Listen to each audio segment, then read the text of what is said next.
सहनाववतु सहनौ भुनक्तु सह वीर्यं करवावहै तेजस्विनावधीतमस्तु मा विद्विषावहै। ॐ शान्ति शान्ति शान्तिः।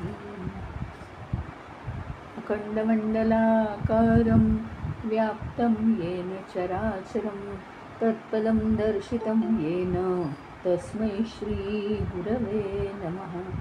अज्ञानतिमिरान्धस्य ज्ञानाञ्जनशलाकया चक्षुरुन्मीलितं येन तस्मै श्रीगुरवे नमः। गुरुर्ब्रह्मा गुरुर्विष्णु गुरुर्देवो महेश्वरः गुरुरेव परं ब्रह्म तस्मै श्रीगुरवे नमः। स्थावरं जङ्गमं व्याप्तं यत्किञ्चित् सचराचरं तत्पदं दर्शितं येन तस्मै श्रीगुरवे नमः। चिन्मयं व्यापि यत्सर्वं त्रैलोक्यं सचराचरं तत्पदं दर्शितं येन तस्मै श्रीगुरवे नमः।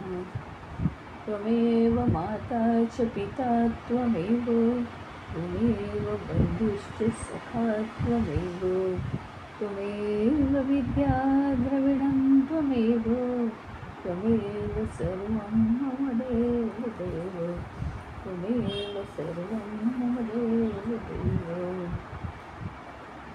आजचा प्रश्न आहे प्रियवचनवादी किम लभते, म्हणजे जो गोड बोलतो त्याला काय मिळतं, काय प्राप्त होतं। सगळ्यांना मधुर वाणीने बोलणारी जी व्यक्ती आहे तिला काय मिळतं, तर उत्तर आहे प्रियवचनवादी प्रियहा भवती। ती व्यक्ती स्वतःच प्रिय होते सगळ्या लोकांकडून। म्हणजे काय, जो मनसोक्त बोलत असतो, मनस उक्त म्हणजे मनापासून तो प्रेमाने बोलतो सगळ्यांशी, तोच सगळ्यांना प्रिय असतो। अंतःकरणापासून बोलायचं, कोणताही दुष्ट भाव त्याच्यात नाही, निरागसतेने बोलायचं, हे जे आनंदी बोलणं आहे, नम्रपणे आदराने आनंदाने अंतःकरणापासून बोलणं, हे काय करतं, हे सुसंवाद वाढवतं लोकांशी, लोकांची मनं जिंकता येतात त्याच्यामुळे। आणि पूर्वी जर काही गैरसमज झाले असतील तर या मधुर बोलण्याने गैरसमजसुद्धा दूर होतात। मग अनेक विद्वानांनी काय सांगितलं आहे की भाषण म्हणजे आपलं जे बोलणं आहे ते 3 प्रकारचं असावं। 3 प्रकारचं म्हणजे काय,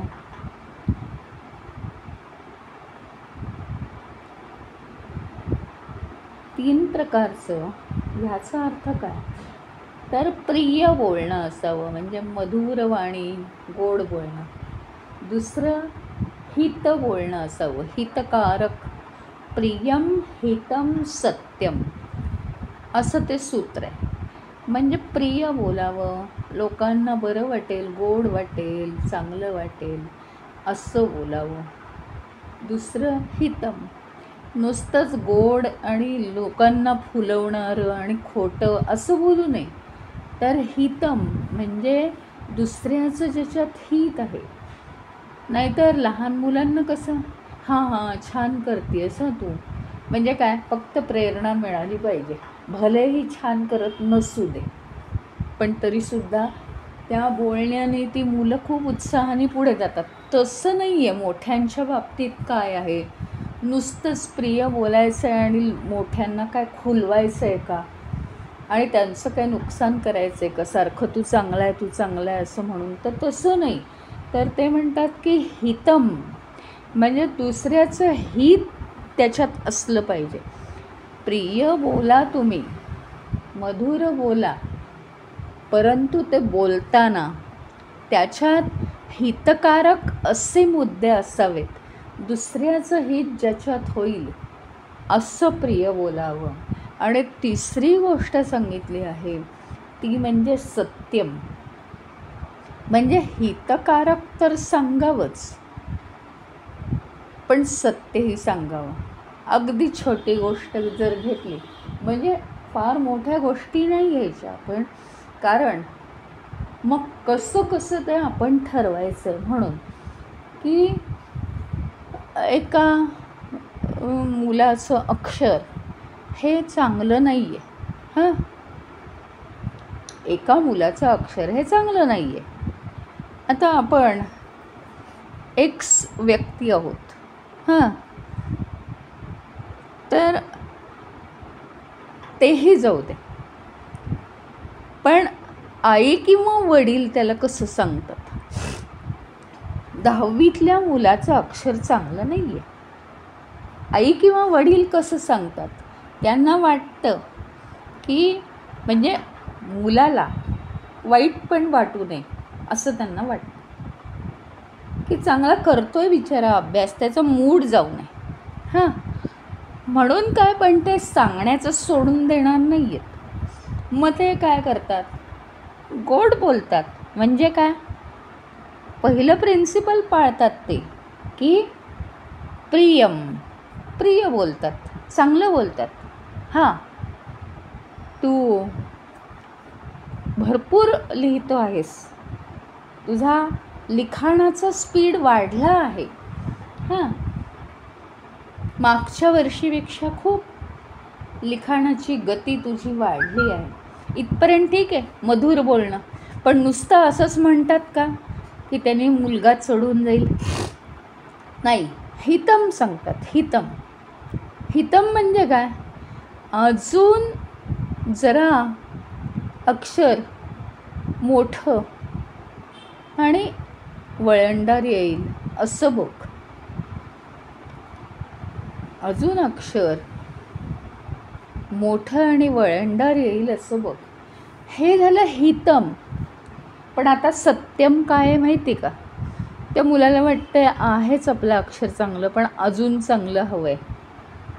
पण सत्यम शेवटी असं सांगतात, तो एका विशिष्ट पातळीला तयार झाल्यावर, की हे जे तुझं अक्षर आहे हे बोर्डासाठी अजिबातच चांगलं नाही आहे असं सांगतात. शेवटी करतोयस सगळं चांगलं, हां, थोडंसं अजून अक्षर चांगलं वळणदार काढ, परंतु तुझं हे अक्षर अजिबातच योग्य नाही आहे बोर्डासाठी. म्हणजे काय केलं, सत्य तर सांगितलं, हितकारकही सांगितलं, पण गोड शब्दात सांगितलं, मधुर शब्दात सांगितलं. म्हणजे अशा तीनही गोष्टी आपण केल्या पाहिजेत. बोलणं सत्य, योग्य वेळी, योग्य स्वरात असलं पाहिजे. सत्य तर पाहिजेच, कोणत्याही परिस्थितीत बोलणं सत्यच पाहिजे. दुसऱ्याला चुकीचं मार्गदर्शन करायचं नाही आहे. योग्य वेळी योग्य स्वरात बोललं पाहिजे. हां, परीक्षा आली म्हटलं की मुलांना रागवलं पाहिजे, आणि परीक्षा नसली की खेळू द्यायचं, मुलांशी गोड बोलायचं. हां, योग्य वेळी योग्य स्वरात आणि परिणामकारक आपलं बोलणं हवं. हे छोट्या छोट्या गोष्टीसुद्धा त्यांनी अतिशय बारकाईने सांगितल्या आहेत. सत्य हे कटू असतं, म्हणजे ते पचेनसं होतं आपल्याला, पण तरीसुद्धा सौम्य आणि गोड शब्दात ते सांगता आलं पाहिजे आपल्याला.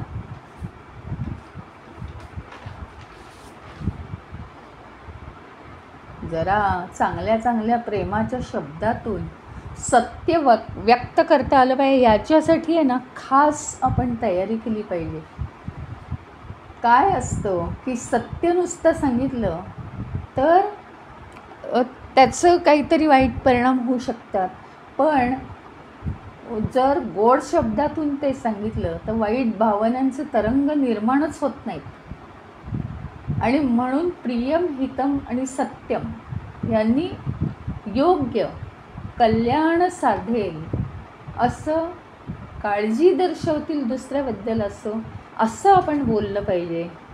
मनुस्मृतीमध्ये म्हटलं आहे की गोड शब्दात जरी बोललात तरी असत्य मात्र बोलू नका. सत्य बोला, परिणामकारक बोला, पण मधुर बोला, असं मनुस्मृतीमध्ये म्हटलेलं आहे. पुढचा प्रश्नात म्हटलं आहे विमृशित कार्य करहा किम लभते. विमृशित कार्य करहा किम लभते. अधिकम जयती म्हणजे काय. विमृशित म्हणजे काय, विचार करून जो विवेक बाळगतो आणि कार्य करहा आणि मग कार्य करतो त्याला काय मिळतं. अधिकम जयती म्हणजे त्याचा जय होतो, त्याला खूप यश मिळतं. आपल्याला काय केलं पाहिजे. कोणतीही जर कृती आपल्याला करायची असेल, काम करायचं असेल, तर आधी विवेकाने योग्य मार्गावरून त्याचा विचार केला पाहिजे. हे कर्म म्हणजे कर्माचा सिद्धांत या भाषेत श्रीकृष्णाने गीतेत सांगितलेलं आहे. मग कृती उत्तम केव्हा होईल. ती कृती करायला लागण्यापूर्वी जर आपण विवेक केला, विचार केला योग्य तो, आणि मग कृती करायला लागलं तर उत्तम कर्म आपल्या हातून होईल. विचार न करता कोणतीही कर्म केली तर काय होतं. कौरवांचं सूड घेण्यासाठी हा भीम निघाला होता, काही विचार केला नाही, निघाला आपला. युधिष्ठिराने तेव्हा त्याला सांगितलं होतं की विचार न करता एखादी कृती केली तर आपला विनाश होतो. म्हणजे नशीब. युधिष्ठिराने भीमाला असं सांगितलं होतं की नशीब हे अशी व्यक्ती निवडतं की जो विचारांनी वागतो, जो विचार करून विवेक करून कर्म करतो, त्याच्या मागे नशीब जातं. म्हणजे त्याचं नशीब उत्तम होतं. म्हणजे कोणतीही आपलं जी कल्पना आहे ती कृतीत उतरण्यापूर्वी, कार्याला सुरुवात करण्यापूर्वी कृती करण्याची काय करण्याची गरज आहे. प्लॅनिंग करण्याची गरज आहे. विचार करण्याची गरज आहे. आपली स्वतःची काय योग्यता आहे ह्याचा आपण साधक बाधक विचार करायला पाहिजे. स्वतःची क्षमता काय आहे, सामर्थ्य, कमतरता काय आहे, आमच्यात कमी कोणत्या बाजू आहेत, हे सगळं विचारात घ्यावं. आणि परत तेच आहे की गीता काय सांगते, कृती करण्यासाठी जाणून बुजून चारी बाजूंनी सखोल विचार केला पाहिजे. आता कृती करायला लागल्यावर भगवंताचं तर खास हे सांगणं आहे की कृती करायला लागल्यानंतर तुम्ही कृतीबद्दल विचार करत बसू नका. कार्य करायला सुरुवात केल्यानंतर आता कार्य मी कसं करायचं आहे हा विचार नाही करायचा आहे. कार्य करायला लागल्यानंतर कार्य 100% कॉन्सन्ट्रेशननी करायचं.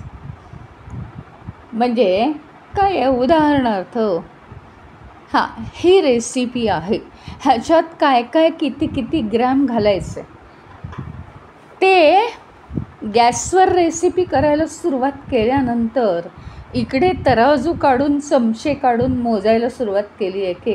एक बरणीतून एक काढायला सुरुवात केली तर होईल का ते. नाही. कृती करायची असेल आधी ती रेसिपी डोक्यात घेतली, एका ताटलीत मोजून मापून सगळ्या वस्तू काढल्या, त्याचा क्रम लक्षात घेतला की कशानंतर काय कोणत्या वेळेस टाकायचं आहे, आणि मग आता गॅस पेटवला आणि आता फक्त कृती उरली आहे. ती कृती मात्र सूचनांप्रमाणे एकाग्रतेने करायची आहे. आता काहीही विचार करायचा नाही, अरे त्या रेसिपीमध्ये काय रे लिहिलं होतं आणि ते इतकं सांगितलं होतं का 25 ग्रॅम का 50 ग्रॅम आणि आपण इतकं घेतलं का, हा विचार करताना नाही आहे, तो करण्यापूर्वी आहे. अक्षरशः अख्ख्या गीतेमध्ये हा जो कर्ममार्ग भगवंतांनी कर्माचा सिद्धांत सांगितला, अक्षरशः हे क्लिअरली सांगितलेलं आहे. कितीतरी वेळा क्लिअरली सांगितलं आहे की कर्माला सुरुवात करण्यापूर्वी पूर्णतः प्लॅनिंग करायचं. पूर्णतः म्हणजे 10 वेळा विचार करून ती कृती कशी करायची आहे. कृती अजून आपण करायला सुरुवात नाही केलेली, पण त्याचा विचार पूर्ण करायचा. आणि एकदा का कृती करायला घेतली की त्याच्या क्रियेविषयी विचार न करता त्याची जी कृती आहे ती आपल्या हातून जात असताना त्याच्यात कॉन्सन्ट्रेशन, त्याच्यात एकाग्रता करायची आहे, म्हणजे ते कार्य उत्तम होतं. हा आहे कर्माचा सिद्धांत. आणि मग तिसरी गोष्ट भगवंतांनी सांगितली आहे की कर्म झाल्यानंतर मात्र मागे वळून बघायचं नाही, त्याच्या फळाचा विचार करायचा नाही. फक्त इथे मात्र हे आहे की कर्म करण्यापूर्वी आपण सारासार विचार केला पाहिजे, असं या प्रश्नामध्ये म्हटलेलं आहे. हां,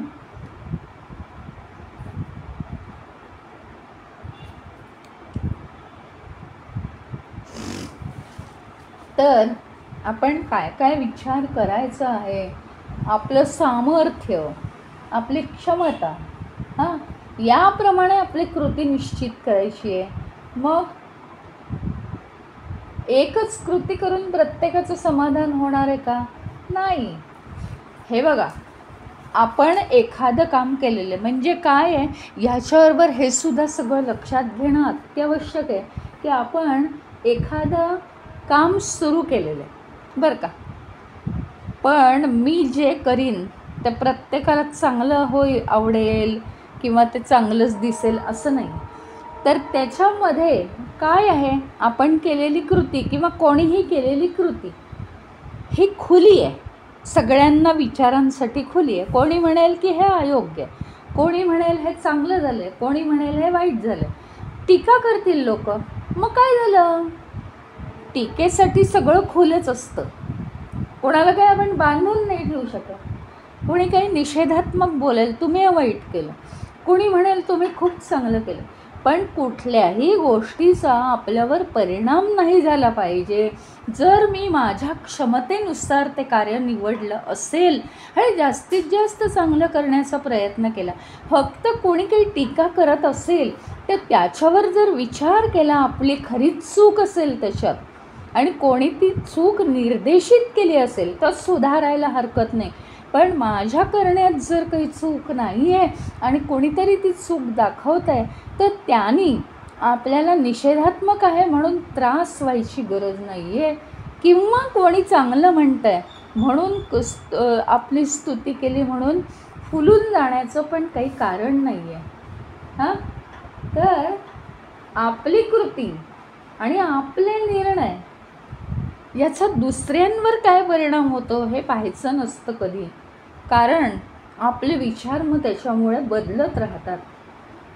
आणि आपल्या चुकाच जर झाल्या कोणत्याही कृतीत, अरे मला हे माहिती होतं पण हे असं नको होतं करायला, काय मला लक्षातच आलं नाही, आता चूकच झाली आहे ना, मग ती चूक भोगायची आपली तयारी पाहिजे, एवढंच. त्यात एवढं काही नाही आहे. म्हणजे कुठलेही, आता माझं असं केलं की असं होतं आणि नुकसान होतं म्हणून मी आता कधीच करणार नाही आहे, असं होतं तसं होतं, असे आपण कठोर निर्णय घ्यायची गरज नाही. कारण आपलं आयुष्य हाच एक प्रयोग आहे.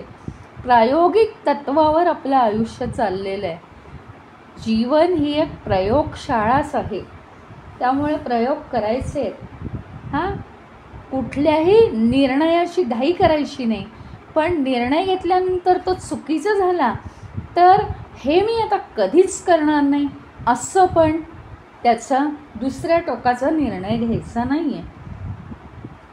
आणि दुसरी महत्त्वाची गोष्ट की आपल्या करण्यामध्ये एकतर आपली प्रतिभा हवी. प्रतिभा याचा अर्थ नुसतीच हमाली करतोय मनुष्य आणि त्याच्याकडे ते मी कसं छान केलेलं आहे हे पटवण्याची क्षमता नाही आहे तर उपयोग नाही. आपल्याकडे प्रतिभा हवी, माझं कशा पद्धतीने चांगलं आहे सगळं करणं. आणि दुसरी गोष्ट म्हणजे प्रामाणिकपणा आपल्यामध्ये हवा आहे. आता त्याच्या पुढचा प्रश्न आहे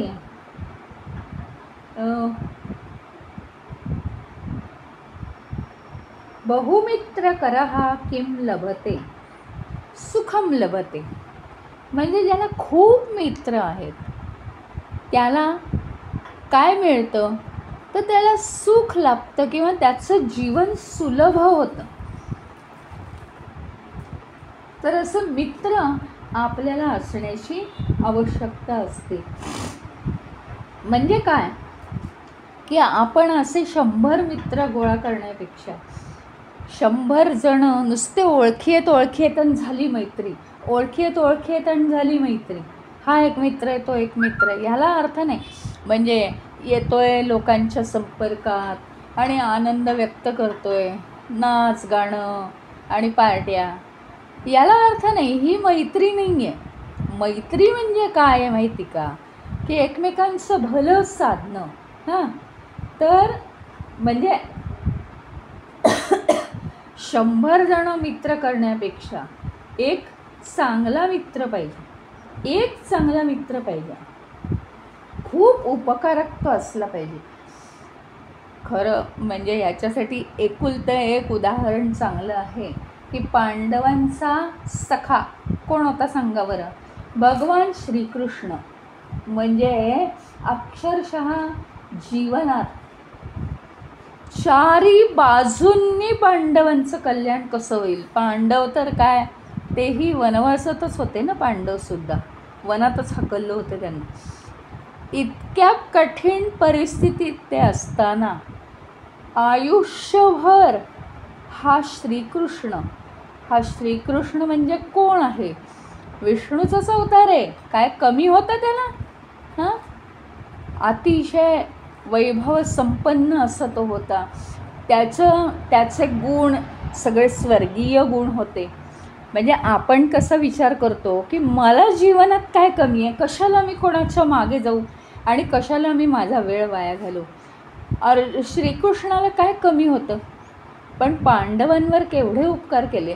खरा मित्र तो पांडवांचा, खरा मित्र. त्यांनी चौफेर असं त्यांचा विचार केला आणि त्यांचं हित साधलेलं आहे, कल्याण साधलेलं आहे. कोणत्याही कठीण परिस्थितीत स्वतःचाही विचार केला नाही, समाजाचाही विचार केला नाही. वनात राहणाऱ्या पांडवांबरोबर मी राहायचं आहे का, लोक मला काय म्हणतील, असाही विचार केला नाही. अशी जो मैत्री करतो तो खरा मित्र.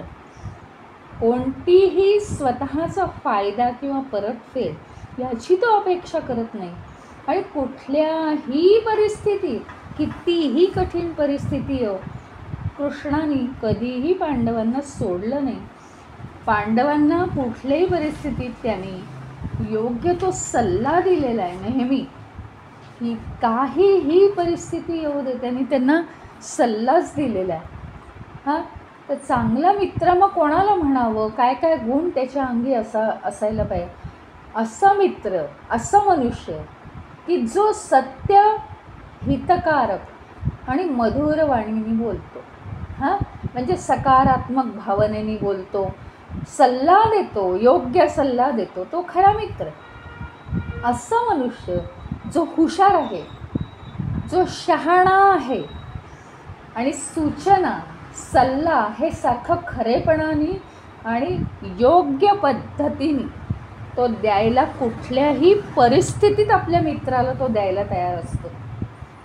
जेव्हा मित्राची चूक होते ती तो योग्य पद्धतीने सांगायला तत्पर असतो. कधीही याला काय वाटेल मग आपण त्याची चूक सांगायचीच नाही, मग तो मित्र नाही. त्याचप्रमाणे जो दुसऱ्याला सतत प्रेरणा आणि प्रोत्साहन देतो, कितीही अडीअडचणीत तो सापडला असेल, तो खरा मित्र.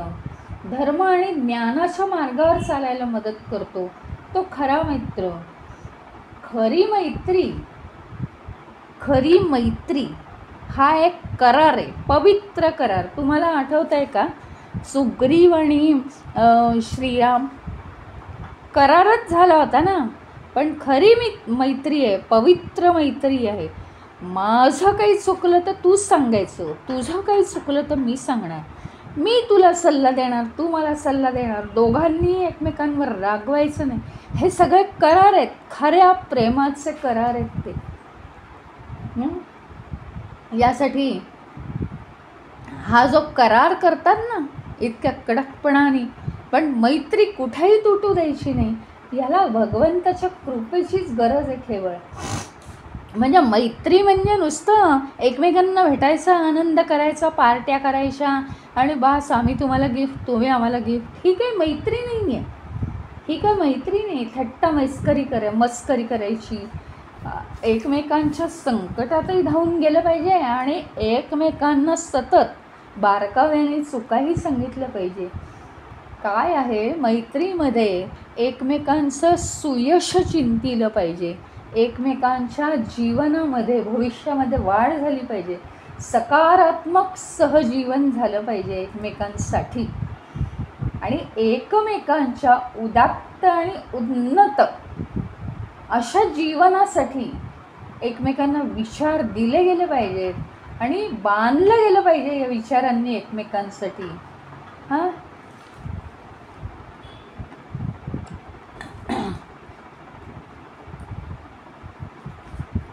आता आपण, मला वाटतं आज इथे थांबावं आणि उद्या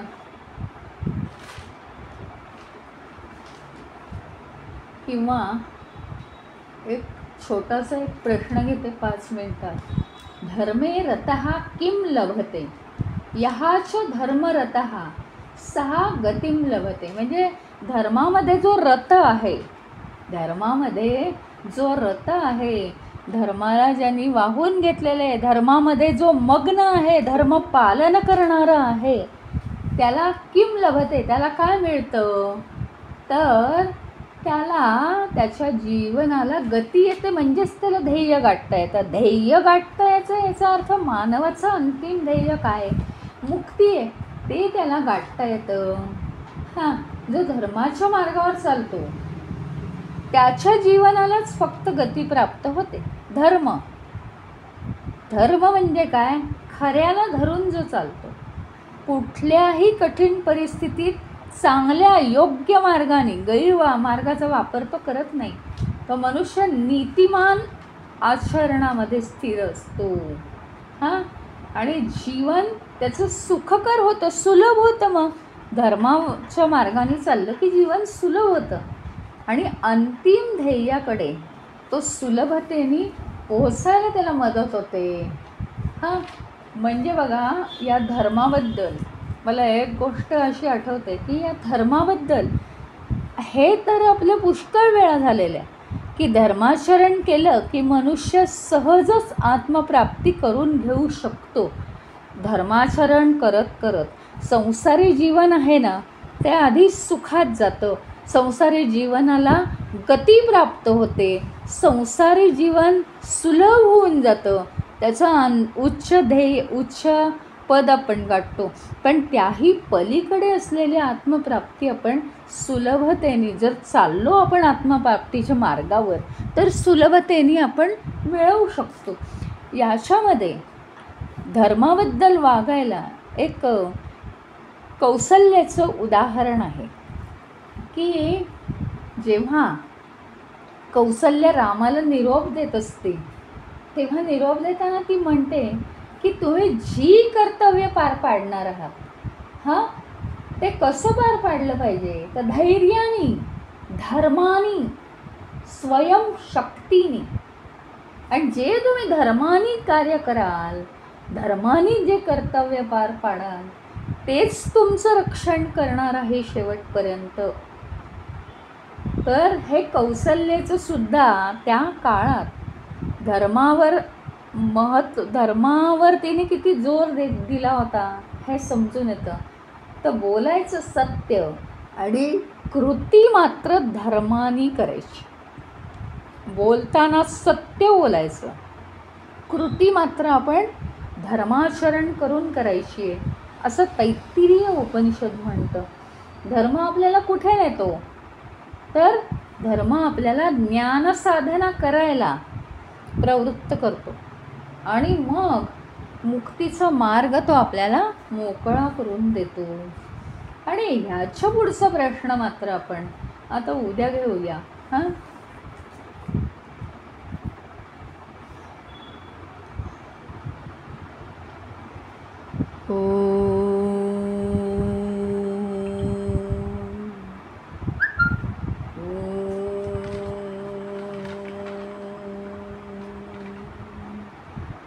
ओम पूर्णमदः पूर्णमिदं पूर्णात् पूर्णमुदच्यते पूर्णस्य पूर्णमादाय पूर्णमेवावशिष्यते. ओम शांति शांति शांति. हरि ओम. श्री गुरुभ्यो नमः. हरि ओम.